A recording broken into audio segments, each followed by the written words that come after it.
최근 국제적으로 강타를 하고 있는 바이러스 때문에 많은 사람들이 힘들어합니다. 이럴 때 그리스도인들이 바른 삶의 모습을 견지해야 합니다.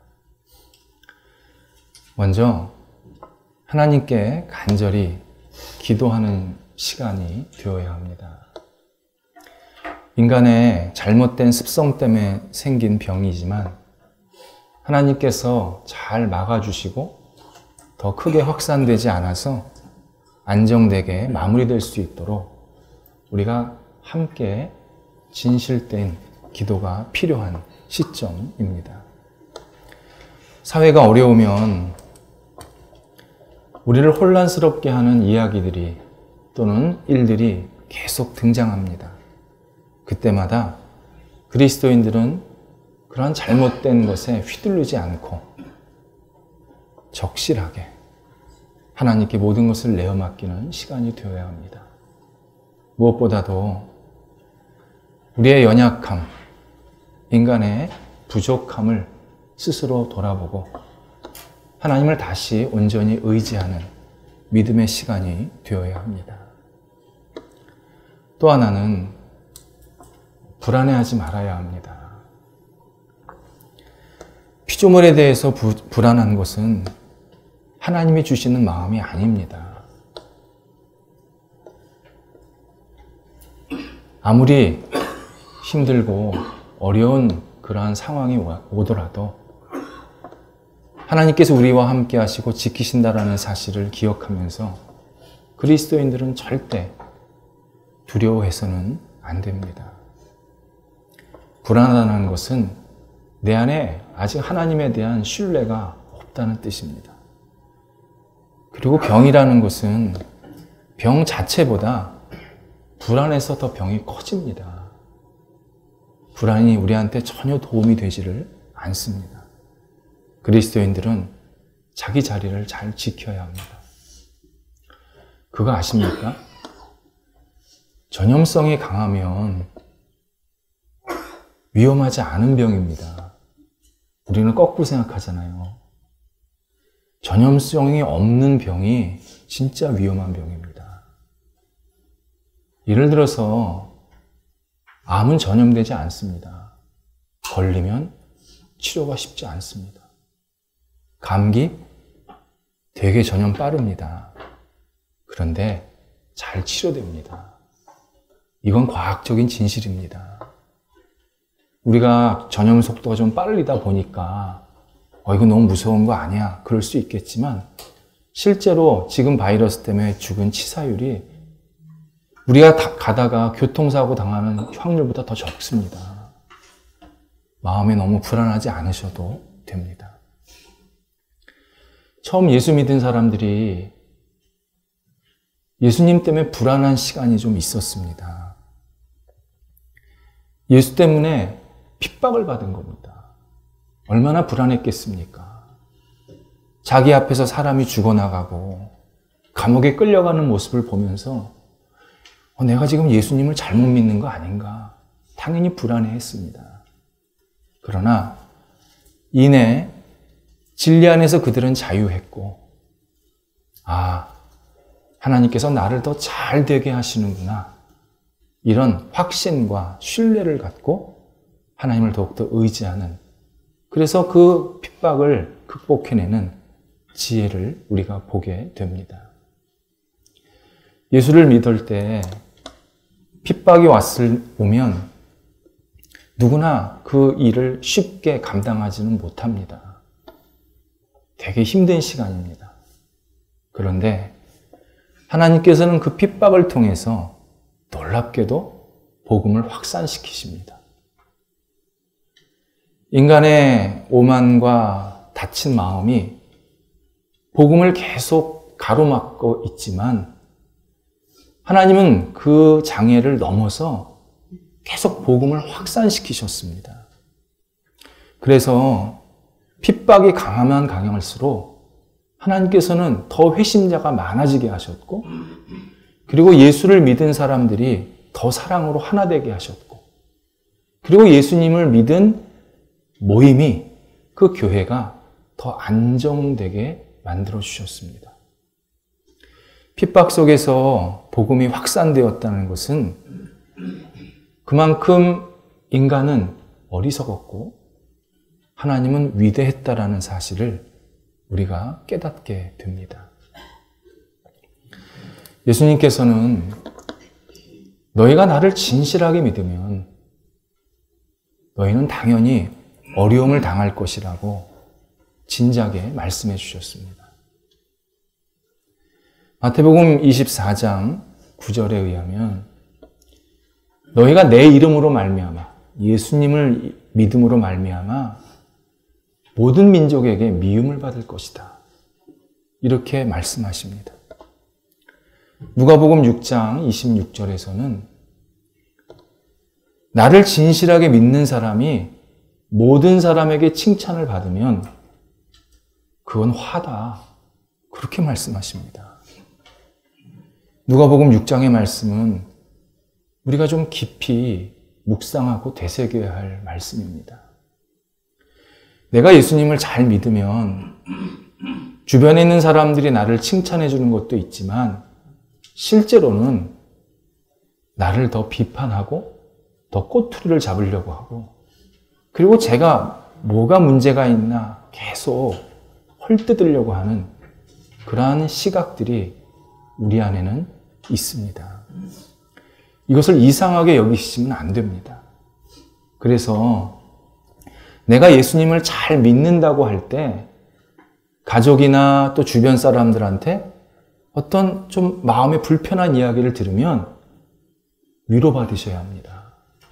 내가 잘못한 일을 하면서 위로받으면 안 되고, 내가 잘 신앙생활 하려고 그러는데 나를 자꾸 비판하는 말이 들린다. 그러면 하나님이 간접적으로 너 신앙생활을 잘하고 있다.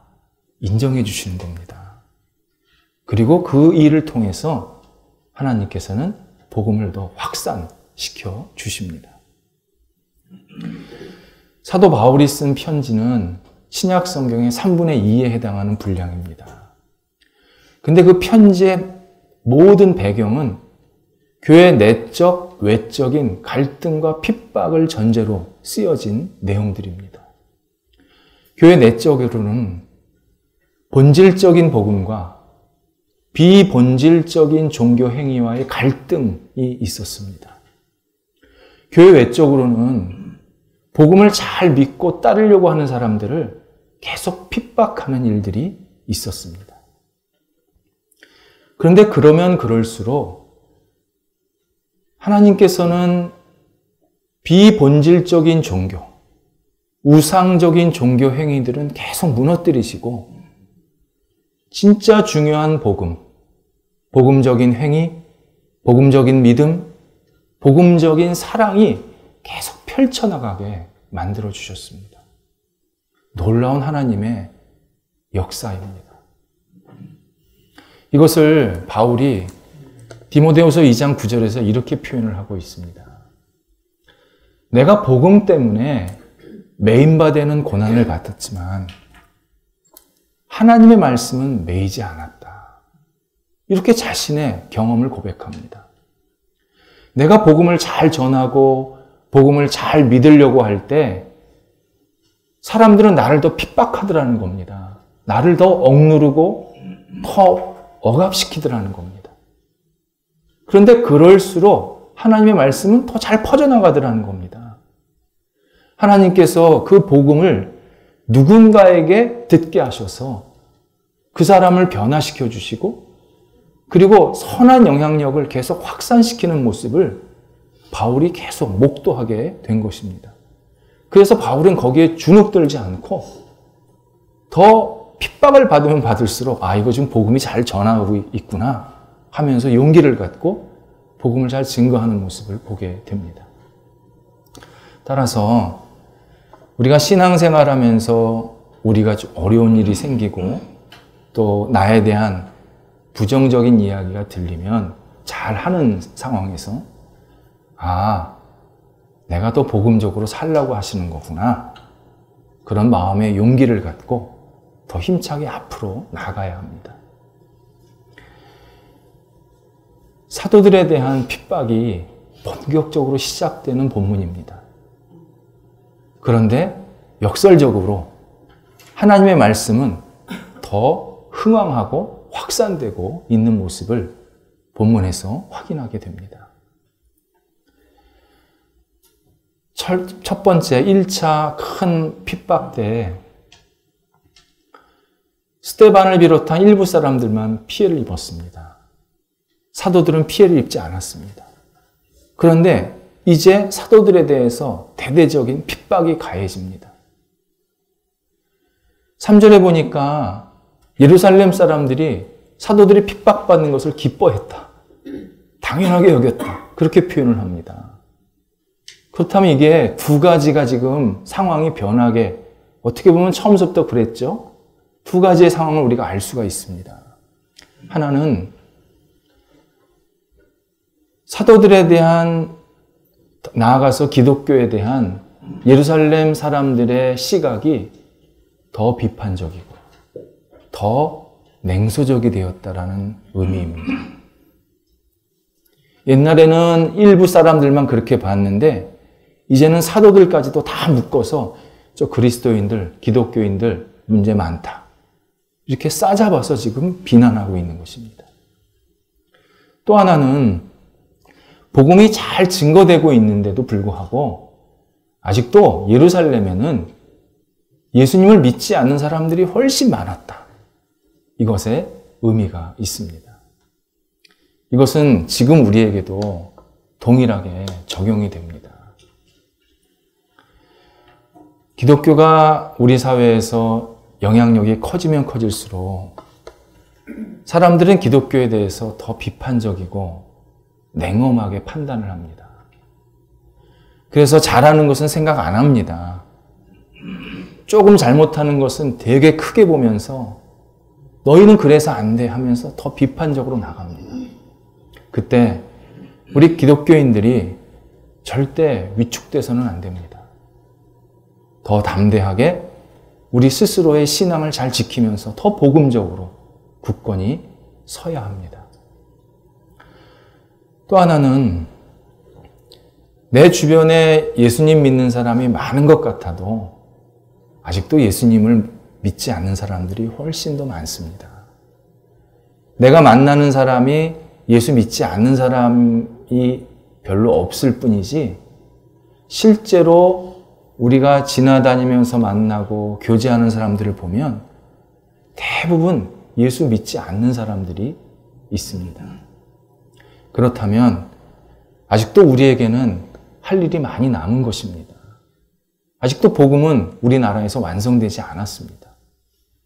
많은 사람들이 교회를 나오고 신앙생활을 하는 것 같아도 아직도 우리 주변에는 하나님을 모르는 사람들이 너무 많습니다. 그래서 그 사람들에게 선한 덕과 복을 나누어 주어야 합니다. 그래서 우리를 보면 역시 예수 믿는 사람을 만나니까 뭐가 도움이 돼. 그리고 나도 좀 예수 한번 믿어볼까 하는 그러한 그 매력, 그러한 관심들이 우리를 통해서 계속 나타나게 만들어야 합니다. 이거 어렵지 않습니다. 말 한마디라도 따뜻하게 하면 됩니다. 집에서 경비 아저씨 보시면 또 지나다니는 분 보면 말 한마디라도 정말 부드럽게 먼저 인사 한번 하시면 됩니다. 물건 사실 때 깎지 마세요. 플리즈.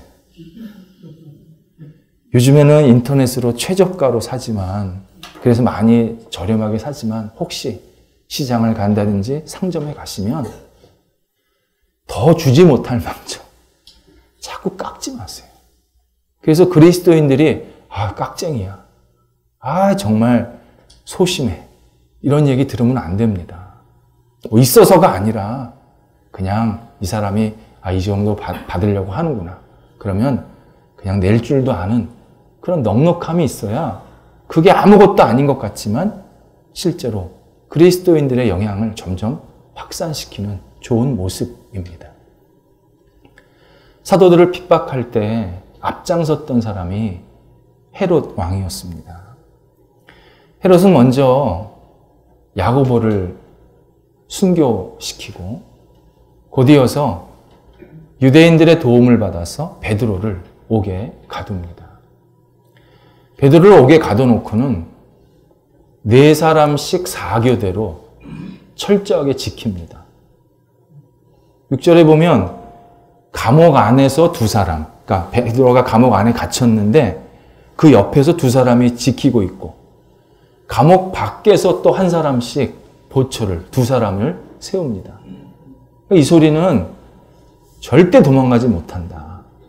그리고 베드로는 곧 처형이 당한다. 이런 분명한 의지를 헤롯이 보여주고 있습니다.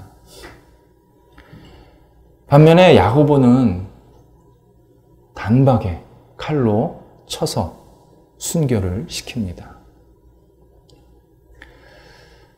마가복음 10장에 보면 야고보와 요한이 어느 날 예수님한테 예수님, 하나님 나라에 우리가 가면 한 사람은 우편에, 한 사람은 좌편에 앉게 해주세요. 요청을 합니다. 이때 예수님이 너희가 원하는 것이 지금 뭔지 모른다. 이렇게 말씀하시면서 너희는 내가 담당할 잔과 세례를 너희도 감당할 수 있느냐? 묻습니다. 야고보는 그게 뭔지도 모르고 예 하고 흔쾌하게 대답을 합니다. 예수님이 말씀하신 잔과 세례는 피를 흘리는 고난과 죽음이었습니다. 예수님은 내가 십자가 위에서 이런 고난과 죽음을 당하는데 너희도 그렇게 할 수 있느냐 물으신 겁니다. 근데 야고보는 예라고 대답을 했습니다. 그리고 사도들 중에서, 제자들 중에서 제일 먼저 순교를 당하는 사람이 됩니다. 그러니까 고백을 하실 때는 잘 하셔야 합니다. 내가 뭘 고백하는지 아셔야 합니다. 뜬금없이 아무거나 고백하시면 안 됩니다. 야고보가 제일 먼저 순교를 당합니다. 성경에 야고보는요, 3사람이 나옵니다. 세베대의 아들 야고보, 알페오의 아들 야고보, 그리고 예수님의 동생 야고보입니다. 이름이 더 나오는데 그래서 중요한 사람은 3사람입니다. 2사람은, 앞에 2사람은 예수님의 12제자 중에 하나들이었습니다. 그리고 예수님의 동생 야고보는 처음에 예수님을 믿지 않았습니다. 그러다가 예수님이 십자가에 돌아가신 이후에 예수님을 나의 구원자시구나 그렇게 고백하게 됩니다. 그리고 제자들이 핍박을 받아서 순교를 당하고 여기저기 쫓겨 다닐 때 예루살렘 교회 지도자가 없잖아요. 그래서 예수님의 동생 야고보가 지도자의 역할을 합니다. 그래서 이 본문 이후에 17절에도 또 나오고 또 15장에도 나오고 그러는데요. 이후에 야고보는 모두 예수님의 동생 야고보입니다. 그리고 그분은 야고보서라는 신약 성경을 지은 저자입니다. 알페오의 아들 야고보는 성경에 구체적으로 이제 더 이상 등장하지 않습니다. 그냥 12제자 이름으로만 나오고 그 이후로는 잘 나오지 않습니다. 가톨릭에서는 굉장히 중요한 인물로 보는데 실제로 성경에서는 그의 행적을 잘 알 수가 없습니다. 세베대의 아들 야고보가 헤롯에게 순교당한 야고보입니다. 예수님께서 십자가에 돌아가시기 전에 요한에게 당신의 어머니를 맡기시면서 요한아, 내 어머니다. 잘 모셔라. 그렇게 말씀을 하십니다. 요한과 야고보는 형제지간입니다. 그래서 예수님이 십자가에서 죽으신 이후에 야고보가 이 마리아를 댁으로 모셔서 자기 집으로 모셔서 지극정성으로 섬깁니다. 그리고 마리아도 요한보다는 야고보를 더 자기 아들처럼 생각하면서 좋아했다. 그런 표현들이 역사에 기록이 되어 있습니다. 그러다가 야고보가 오순절에 성령을 체험합니다. 그리고 나서 예수님께서 명령하신 땅끝까지 이르러 내 증인이 되라. 이 말씀에 순종해서 즉시로 다 내려놓고 복음을 전하러 전도 여행을 떠납니다. 야고보가 떠난 전도 지역이 당시에 서쪽의 땅끝은 이베리아 반도였습니다. 지금의 스페인, 포르투갈 그 반도였습니다. 그래서 스페인 지역에 있는 각 마을을 돌아다니면서 계속 복음을 전합니다. 어디까지 가냐면 스페인 서쪽 끝에 부분에 있는 콤포스텔라라는 도시까지 갑니다. 그리고 거기서 다시 돌아옵니다. 그리고 자기가 들려서 전도했던 그 지역, 도시를 똑같이 다시 들립니다. 그래서 복음을 계속 잘 증거합니다. 그래서 동쪽에 지금의 사라고사라는 도시까지 복음을 전하는데, 그래서 거기서 계속 복음을 전하고 있는데, 예루살렘에서 복음을 전하는 사람들이 그 사라고사에 도착을 합니다. 그리고 하는 말이 마리아가 되게 위독합니다. 이 소식을 알려줍니다. 그때 야고보는 다시 전도 여행을 딱 멈추고 예루살렘으로 들어갑니다. 그리고 마리아를 지극정성으로 간호합니다. 그리고 마리아는 얼마 있다가 세상을 떠납니다.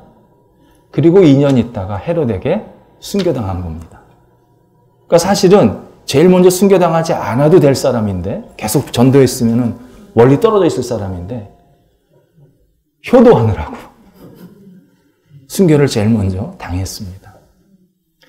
야고보의 인생을 보면 정말 신실한 그리스도인의 모습을 보게 됩니다.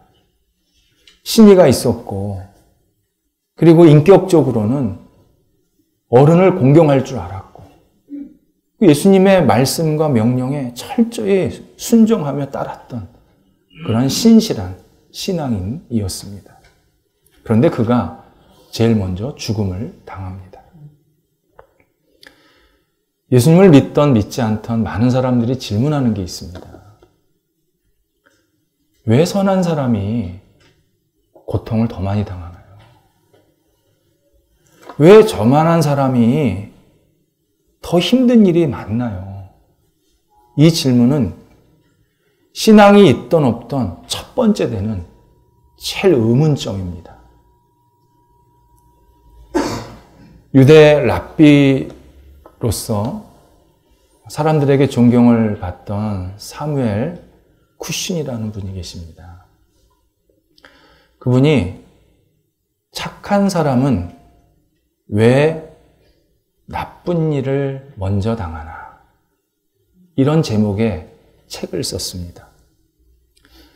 이 사무엘 쿠시니는요, 랍비 중에 랍비였습니다. 랍비의 선생님이었습니다. 그만큼 굉장히 인격적이고 신앙이 성숙된 그런 훌륭한 인물이었습니다. 그런데 어느 날 갑자기 자기 아들이 병으로 죽습니다. 그래서 이 랍비가 왜 나 같은 사람에게 이렇게 감당할 수 없는 일이 생기냐. 하나님께서 정말 내 아들을 가져갈 만큼 다급하셨냐. 내가 그렇게 잘못을 했냐. 이거에 대해서 굉장히 깊은 고민을 하게 됩니다. 그리고 그 책에서 결론을 이렇게 냅니다. 하나님도 하지 못하는 일이 있다. 유대교 랍비 중에 랍비가 그렇게 설명을 한 겁니다. 우리가 왜 흔히 농담 삼아 잘 변하지 않는 사람을 보면서 저 사람은 하나님도 포기했어. 하나님도 저 사람 못 바꿔. 그렇게 얘기하지 않습니까? 이거를 이 쿠시니가 경험적으로 학문적으로 풀어낸 겁니다. 실제로 그렇다. 그가 하나님이 하실 수 없는 일을 몇 가지를 예를 드는데, 자연 법칙을 바꾸는 것, 인간의 성품을 변화시키는 것, 인간의 도덕성을 높이는 것, 그리고 착한 사람이 고통받지 못하게 하는 것. 이런 것은 하나님도 어쩔 수 없다. 그렇게 설명을 합니다. 그래서 그는 유한한 하나님, 유한한 하나님이라는 개념으로 우리 인간사에 있는 여러 가지 어려움들을 설명하고 있었습니다. 그런데 문제는 그의 책이 많은 사람의 호응을 받고 있다는 겁니다. 지금까지도. 그래서 많은 사람들이 하나님도 어쩔 수 없는 부분이 있구나. 그렇게 이해하고 있다는 것입니다. 하지만 그가 말한 하나님은 성경에서 말하는 하나님이 아닙니다. 먼저 이런 시각의 큰 단점이 뭐냐면, 문제점이 뭐냐면, 현재를 기준으로 항상 앞을 본다는 것입니다. 내가 지금 어려운 일을 당했으니까 앞으로 계속 불행할 것이다라고 예측을 합니다. 내가 지금 이런 일이 바뀌지 않으니까 앞으로도 절대 바뀔 수 없다라고 미리 판단을 합니다. 이것은요, 인간의 좁은 생각으로 하나님께서 하시는 계획 그리고 역사들을 자꾸 통제하고 제한하려는 것입니다. 인간의 경험으로 하나님의 일을 자꾸 예측하려고 하는 것입니다. 마치 조그만 사기 그릇에 태평양 물을 부으려고 하는, 들어갈 수가 없는데 오히려 그릇이 빠지는데, 근데 그릇에 태평양 물을 담을 수 있다고 생각하는 억지 추측이 시작이 됩니다. 무엇보다도 착한 사람이라는 이 표현이 성경적이지가 않습니다. 성경은요, 착한 사람이 세상에 없습니다. 착하게 살려고 노력하는 사람은 있습니다. 성경 표현대로 얘기하자면 의로운 사람이 없습니다. 우리는 모두 다 문제가 있는 사람들입니다. 빌립보서 2장 3절에서 이런 우리의 모습을 본질상 진노의 자식이다, 그렇게 표현을 했습니다. 그리고 12절에서는, 빌립보서 2장 12절에서는 절대적인 선이신 하나님과 관계없는, 하나님과 반대편에 서 있는, 등을 지고 서 있는 그런 존재다, 그렇게 우리의 인간의 본성을 말해주고 있습니다. 어떤 분들은 우리의 이런 인간의 본성을 받아들이질 않습니다. 저 그렇게 잘못한 거 없습니다. 내가 무슨 진노를 받을 만한 사람입니까? 내가 언제 악만을 가지고 있는 사람입니까? 나는 그렇게 잘못한 적 없습니다. 때로는 난 법 없이도 살 수 있습니다. 이렇게 항변하시는 분들이 계십니다. 그러나 그런 항변과 관계없이 이것은 진실입니다. 그리고 우리가 사는 세상을 보면 이 진실이 맞다라는 것을 다시 확인하게 됩니다. 세계에서요, 제일 범죄율이 높은 나라가 어딘지 아십니까? 바티칸 시티 공화국입니다. 교황이 거주하는 그 나라, 조그만 도시 국가가 세계에서 범죄율이 제일 높습니다. 100% 기독교 신자입니다. 전체 인구가 840명으로 세팅이 되어 있습니다. 그러니까 시민권을 840명 내외밖에 안 줍니다. 한 사람이 죽어야 들어와서 시민권 받습니다. 그러니까 840명이 계속 유지가 되고 있습니다. 1년에 범죄 건수가 1300건입니다. 한 사람이 한 번 반씩 범죄하는 겁니다. 범죄의 유형이 절도, 위조, 문서 위조, 사기, 이런 순입니다. 근데 왜 이렇게 범죄가 많을까요? 처벌이 없습니다. 감옥이 없어요. 베드로 성당에 감옥이 하나 있는데 이거는 종교 재판입니다. 종교적으로 문제 생긴 사람만 집어넣는 겁니다. 내가 무슨 잘못을 하잖아요. 경찰이 잡아요. 그리고 그러지 마. 그리고 풀어주는 거예요. 그리고 진짜 문제, 무슨 살인이다 이런 거는 이탈리아 재판국에 가서 받아야 됩니다. 그러니까 경찰도 귀찮은 거예요. 그러니까 딱 받으면 넘겨버리지 그 안에서 해결하지 않아요. 여러분, 사람이 법 없이 살 것 같지요? 처벌이 없다고 생각해 보세요. 절대 법 없이 살지 못합니다. 처벌이 있으니까 안 하는 겁니다. 나한테 뭔가 손해가 생기니까 그게 물질이든 내 어떤 시간이든 손해가 생겨야 범죄하지 않습니다. 근데 그렇지 않게 그냥 괜찮아, 다음부터는 그러지 마. 말로는 좋은데 그게 반드시 재발이 됩니다. 그게 우리의 본성이라는 겁니다. 하나님을 믿는 100% 백성들도 그런다는 겁니다. 아닌 사람들은요. 그래서 세상 말에는 걸리는 게 문제지 안 걸리는 건 문제 아니다. 그렇게 얘기하지 않습니까? 사람들이 그게 보통의 상식 아닙니까? 우리의 인간의 본성이 정말 진노의 자식입니다.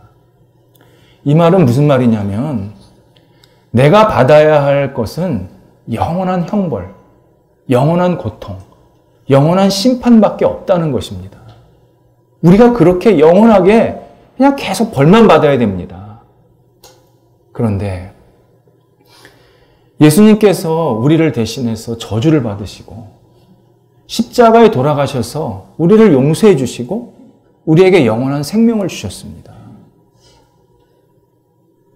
그래서 우리는 하나님 안에서 영원한 생명을 공급받은 사람이 되었습니다.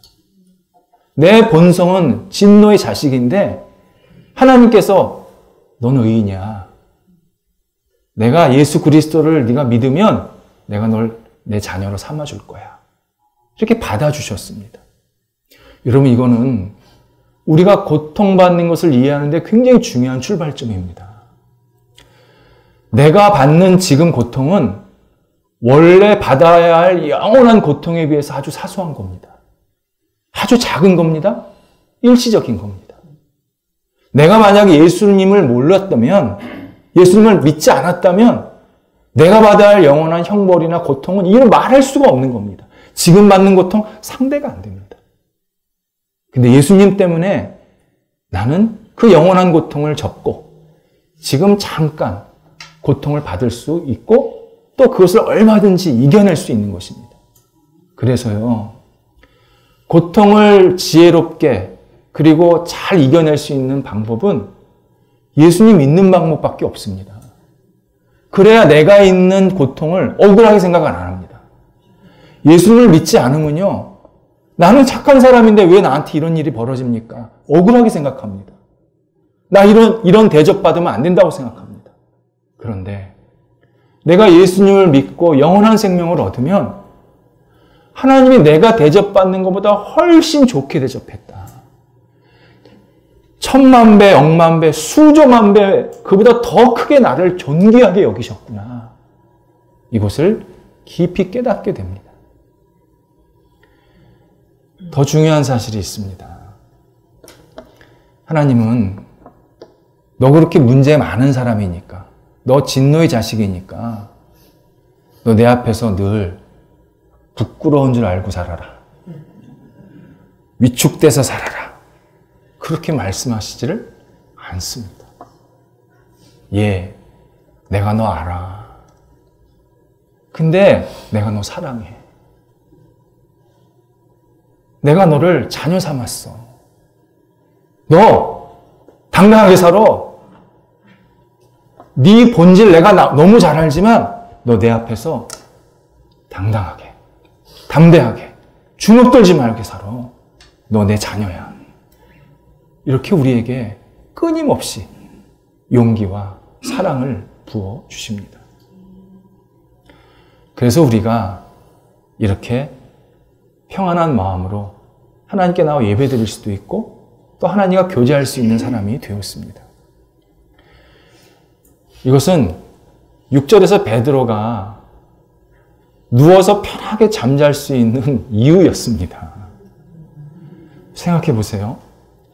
내 옆에는 나를 지키는 병정이 있고 나는 쇠사슬에 묶여 있고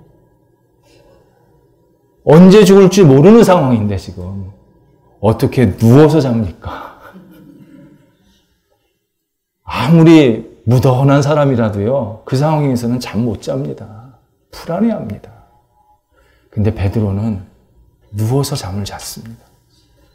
천사가 깨우는데요, 그냥 살짝 건드려서 깨운 게 아니라 툭툭 쳐서 깨웠어요. 그러니까 깊이 잠들었다는 겁니다. 어떻게 이게 가능합니까? 베드로는 하나님의 사랑을 확신했습니다.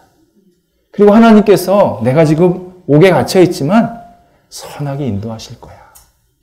그런 신뢰를 갖고 그냥 하나님께 맡겼습니다. 그랬더니 놀랍게도 하나님께서 베드로를 꺼내주십니다. 10절에 보면요, 베드로가 갇힌 옥이 삼중문으로 되어 있습니다. 근데요, 쇠사슬도 풀어주셨을 뿐만 아니라 문 앞에 가니까 자동문처럼 열리네. 그냥 열려요. 툭, 툭.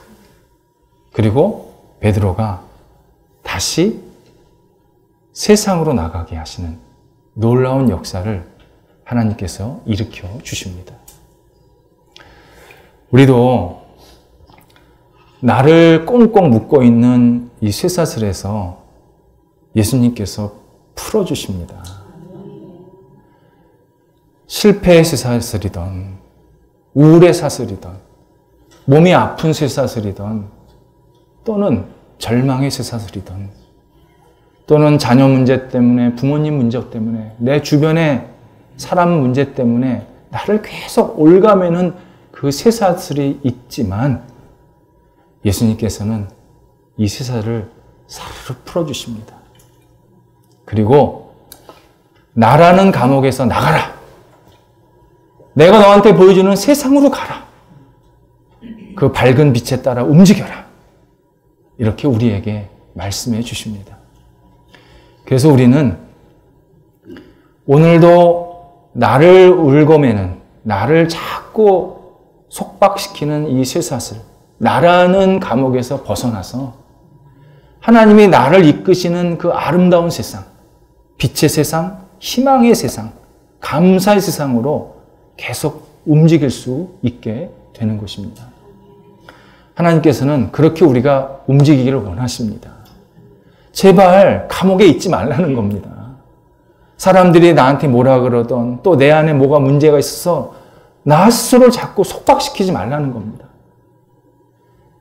예수님이 우리를 자유케 하셨으니까 그 자유함을 갖고 세상 속에서 예수님이 나를 이렇게 자유하게 하셨습니다. 많은 사람들에게 그 예수를 증거라고 말씀하고 계십니다. 우리가 한 주간 또 생활합니다. 주님께서 주시는 이 자유함, 기쁨, 감사함, 소망을 갖고 나를 이끄시는 그 빛에 따라서 한 발자국 한 발자국 움직임으로 우리를 통해서 예수 그리스도의 사랑이 더욱 확장되어야겠습니다. 그리스도인은요, 잔파도에 빠지면 안 됩니다. 파도를 넘을 수 있는 하나님이 우리한테는 있으십니다. 이 하나님이 우리에게 세상을 향해서 힘차게 나아가라고 오늘 명령하십니다. 기도하겠습니다. 하나님, 저희들 사랑하셔서 주님의 자녀로 삼아주시고 풍파 많고 어려움 많고 질곡 많은 세상 속에서 이렇게 평안한 가운데 믿음으로 살아갈 수 있도록 인도하신 것 감사를 드립니다. 하나님, 더욱더 주님 붙잡고 앞을 향해 나아가게 도와주시옵시고 주님이 기뻐하시는 모습대로 이 땅에서 빛과 소금의 역할을 감당하는 저희 모두가 되게 하여 주옵소서. 아직 믿음이 부족한 우리 모든 분들에게 성령께서 임하여 주시어서 믿음에 더 깊이가 깊어지게 하시고 하나님을 온전히 신뢰하는 믿음의 백성 되게 하여 주시옵소서. 예수님의 이름으로 기도드립니다. 아멘.